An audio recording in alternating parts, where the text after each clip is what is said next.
योग के आदि आचार्य हिरण्यगर्भ है। हिरण्यगर्भ सूत्रों के आधार पर पतंजलि मुनि ने योग दर्शन का निर्माण किया है। इसको विस्तार पूर्वक समाधिपाद के प्रथम सूत्र में दर्शाया जाएगा।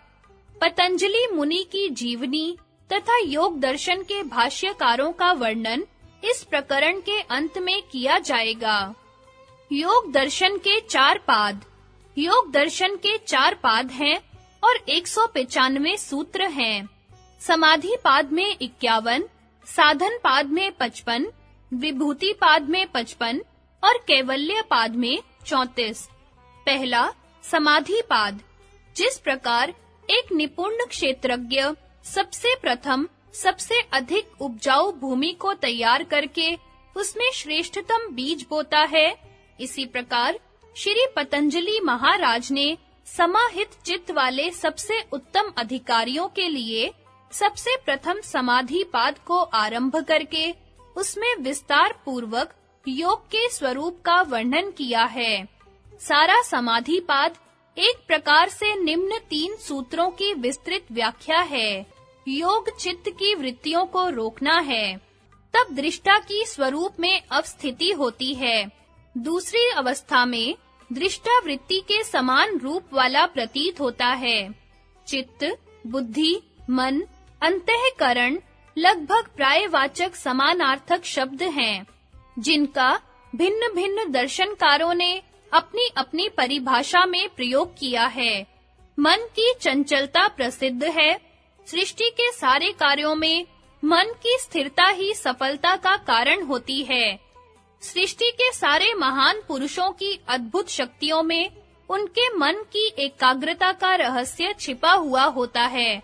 नेपोलियन के संबंध में कहा जाता है कि वह इतना एकाग्रचित्त था कि रणभूमि में भी शांति पूर्वक शयन कर सकता था, किंतु ये सब एकाग्रता के बाह्य रूप हैं।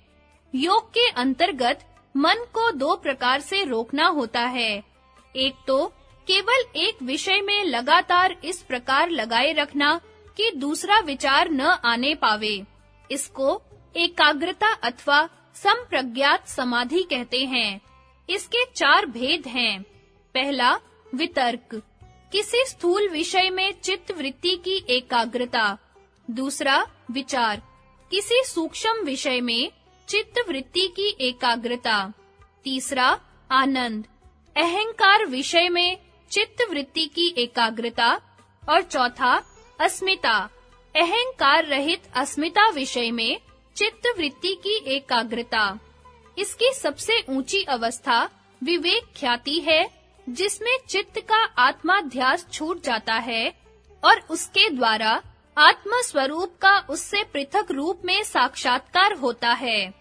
किंतु योग दर्शन इसको वास्तविक आत्मस्थिति नहीं बतलाता है।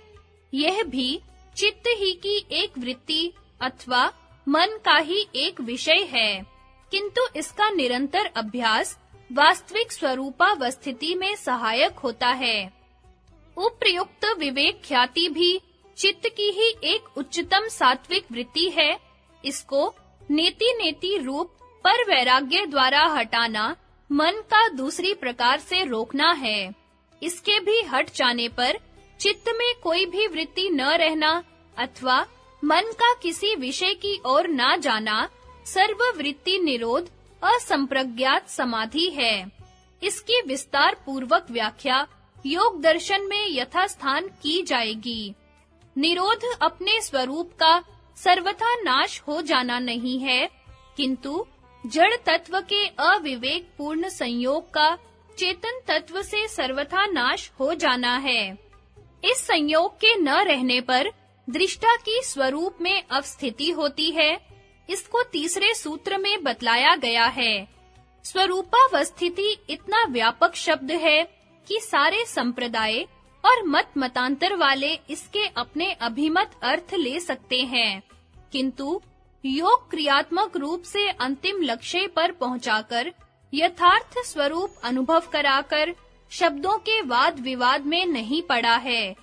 स्वरूपावस्थिति से अतिरिक्त भिन्न अवस्थाओं में यद्यपि दृष्टा के स्वरूप में किसी प्रकार का परिवर्तन नहीं होता है, तथापि जैसी चित्त की वृत्ति सुख दुख और मोह रूप होती है, वैसा ही दृष्टा भी प्रतीत होता है। जैसे जल में प्रतिबिंबित चंद्रमा जल के हिलने से चलायमान और स्थिर होने से शांत प्रतीत होता है। ब्रह्म सूत्र तथा सांख्य सूत्र के सदृश योग दर्शन के भी प्रथम 4 सूत्र योग दर्शन की चतुःसूत्री हैं, जिनमें सारा योग दर्शन सामान्य रूप से बतला दिया है। शेष सब सूत्र इन्हीं की विशेष व्याख्या रूप है। दूसरा, साधन पाद। दूसरे पाद में विक्षिप्त चित्त वाले मध्यम अधिकारियों के लिए योग का साधन बतलाया गया है। सर्व बंधनों और दुखों के मूल कारण 5 कलेश हैं: अविद्या, अस्मिता, राग, द्वेष और अभिनिवेश। अविद्या, अनित्य में नित्य, अशुद्ध में शुद्ध, दुख में सुख, अनात्मा में आत्मा समझना अविद्या है। इस अविद्या रूपी क्षेत्र में ही अन्य चारों कलेश उत्पन्न होते हैं। अस्मिता, इस अविद्या के कारण जड़ चित्त और चेतन पुरुष चित्ती में भेद ज्ञान नहीं रहता। यह अविद्या से उत्पन्न हुआ चित्त और चित्ती में अविवेक अस्मिता कलेश कहलाता है। राग, चित्त और चित्ती में विवेक न रहने से जड़ तत्व में सुख की वासना उत्पन्न होती है।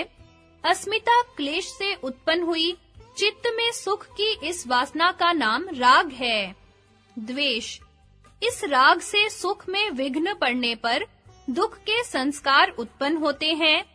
राग से उत्पन्न हुए दुख के संस्कारों का नाम द्वेष है। अभिनिवेश, दुख पाने के भय से भौतिक शरीर को बचाए रखने की वासना उत्पन्न होती है, उसका नाम अभिनिवेश कलेश है। कलेशों से कर्म की वासनाएं उत्पन्न होती हैं। कर्म वासनाओं से जन्म रूपी वृक्ष उत्पन्न होता है। उस वृक्ष में जाति, आयु और भोग रूपी 3 प्रकार के फल लगते हैं। इन तीनों फलों में सुख दुख रूपी 2 प्रकार का स्वाद होता है। जो पुण्य कर्म अर्थात हिंसा रहित दूसरे के कल्याणार्थ कर्म किए जाते हैं, उनसे जाति, आयु और भोग में सुख मिलता है। और जो पाप कर्म अर्थात हिंसात्मक दूसरों को दुख पहुंचाने के लिए कर्म किए जाते हैं, उनसे जाति, आयु और भोग में दुख पहुंचता है।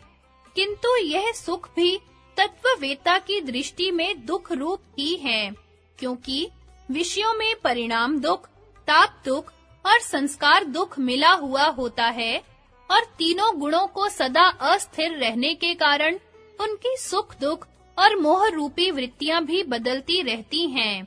इसलिए सुख के पीछे दुख का होना आवश्यक है। पहला, हेय। त्याज्य दुख क्या है? आने वाला दुख हेय त्यागने योग्य है। दूसरा, हेय हेतु। त्याज्य दुख का कारण क्या है? दृष्ट दृश्य हो संयोगो हेय हेतुः। दृष्टा और दृश्य का संयोग हेय हेतु मतलब दुख का कारण है। दृश्य का स्वरूप, सारा दृश्य त्रिगुणात्मक है। सत्व का स्वभाव प्रकाश है, रजस का क्रिया और तमस का स्थिति है। इनका स्वरूप 5 स्थूल भूत पृथ्वी, जल, अग्नि, वायु, आकाश और 5 तन्मात्राएं, गंध तन्मात्रा, रस तन्मात्रा, रूप तन्मात्रा, स्पर्श तन्मात्रा और शब्द तन्मात्रा तथा 13 इंद्रियां, 5 ज्ञानेंद्रियां, 5 कर्मेंद्रियां, मन, अहंकार और चित्त है। इनका प्रयोजन पुरुष को भोग और अपवर्ग दिलाना है। गुणों की 4 अवस्थाएं हैं। पहली विशेष, 5 स्थूल भूत और 11 इंद्रियां। दूसरी अविशेष, 5 तन्मात्राएं और अहंकार। तीसरी लिंग मात्र महत्तत्व और चौथी अलिंग प्रधान अर्थात अव्यक्त मूल प्रकृति।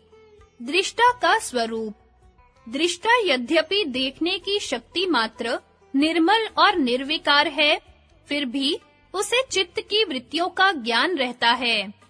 दृश्य का प्रयोजन, यह सारा दृश्य दृष्टा पुरुष के अपवर्ग कराने के लिए ही है।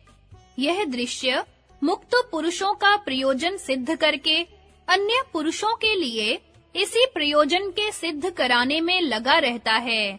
जिनका प्रयोजन सिद्ध हो गया है, उनके लिए यह दृश्य नष्ट हुआ भी अपने स्वरूप से नष्ट नहीं होता, क्योंकि वह दूसरों की साझा वस्तु है, अर्थात दूसरों के भोग अपवर्ग के साधन में लगा रहता है।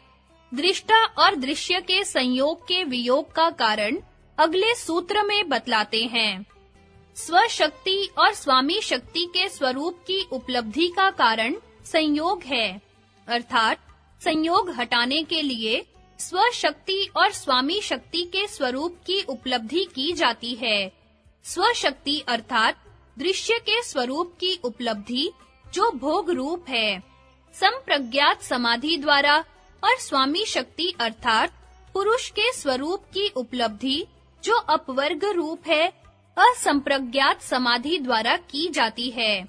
दृश्य और दृष्टा अर्थात चित्त और पुरुष का जो आसक्ति पूर्वक स्वस्वामी अर्थात भोग्यत्व और भोक्तृत्व भाव संबंध है, वह संयोग है। संयोग की उत्पत्ति का कारण अगले सूत्र में बतलाते हैं।